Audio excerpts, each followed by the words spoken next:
Guns and Silver, and I'm going to address an issue that came up from me watching too many knife videos. People saying they're quality knives and different requirements for a quality knife and different things. But the main issue is how the blade centers in on the frame past the bolsters in the middle there. And I've got a couple of older knives. I got this Fury 10529, gigantic, funky. It's Chinese, but they say it's from Spain, but the blade and everything is Chinese, and it looks Chinese. But the blade, the hinge point is real sloppy. Well, not real sloppy, but pretty sloppy from decades of use. I'm probably 40 years. And this knife shows up quite well between the bolsters and the frame in there. It's over maybe 10 thousandths off center. But of course the blade, I'm gonna do this without chopping my hand up.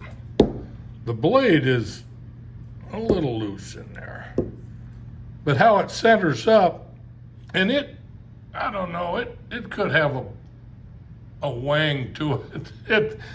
I don't think it has anything to do with it. On the older, cheaper knives, it's really not an issue. I've got an old NRA knife, which it's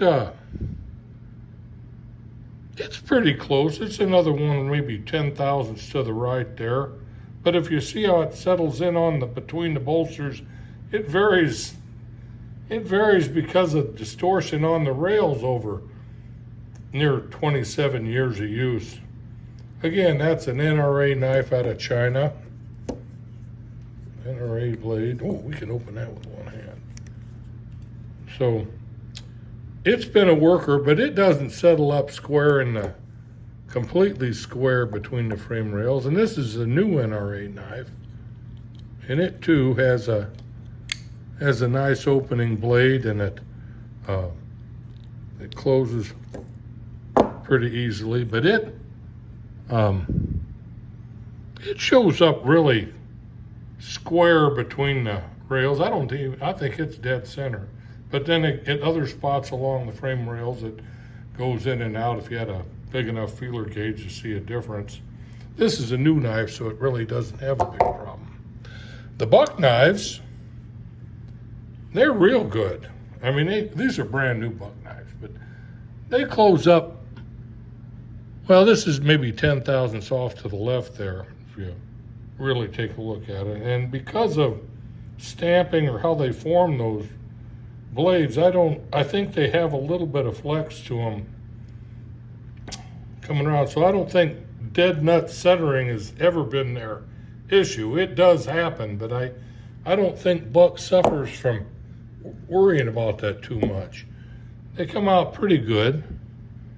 This one's also a little bit, just a skooshy to the left there. Not bad. I mean, you could say that's dead centered if you wanted to, but it's not completely centered between the bolsters all the way down. So I don't know what that issue is. On the Tenacious lightweight, we're about 10 thousandths to the right on this one. Not bad. I mean, these are knockout, polished and high quality control knives out of China. The particular Tenacious lightweight, Spyderco. Then we got a Ambitious lightweight, which is another, it's not perfect, but it's almost perfect centered from the factory in China. Ambitious lightweight. It's absolutely cool. Great bearing surface, holds the blade. It depends on the blade stamping, probably. And this poor old boy, I had it for, well, since 2001, and it's kicked over quite a bit to the left there. It's good 20 thousandths off center on it. But the Spyderco Bob Blum, I sent that off to the factory in Golden, Colorado to have the blade reground after it chipped the tip. It's got kind of a overbite. A friend called it a raptor skull look to it. But I like it. I like Spyderco. I'm grateful for their warranty service. It really was out of warranty, but their repair service is quite fine. Cost me $30 to get that ground like a raptor skull. And then, of course, we have my really collectible series of J.A. Henkel's knives. This one being one of the more recent knives that I picked up. These other two over here are quite nice, but J.A. Henkel's, this is about 10 thousandths off center to the left for a stunningly high quality custom built knife from Solingen, Germany. J.A. Henkel's, they no longer make knives, no longer make pocket knives. I think Boker took over their pocket knife productions. You can find some similar production models now, high-end production models from Boker that mirror these, but it's not dead center on the knife, and this is pristine condition.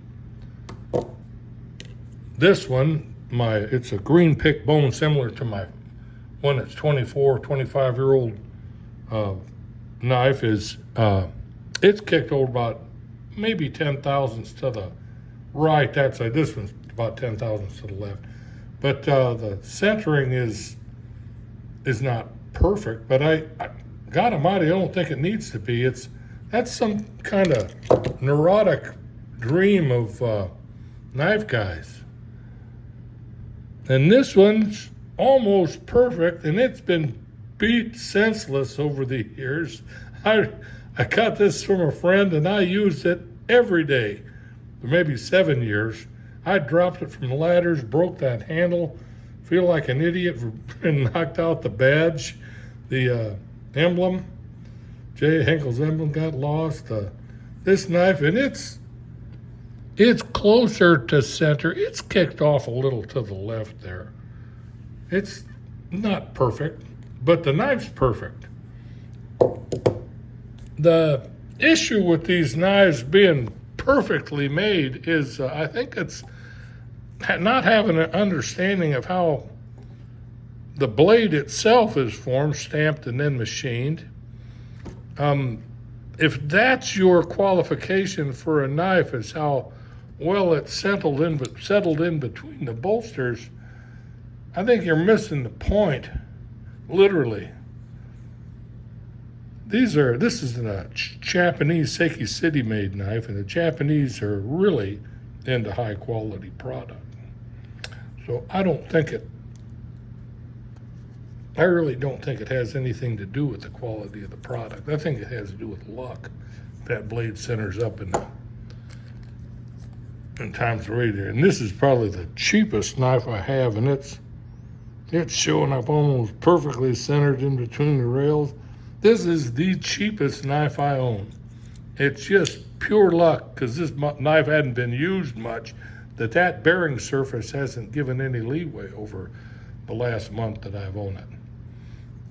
So anyway, I think that myth that I've been hearing about, how the blade centers up in there and how that's a high quality thing and whatever, I really think that's bullshit. High quality knife is how the custom handling and the quality of the people working at the factory. Eric, that's my 2 cents on getting that blade centered between the bolsters. Take care.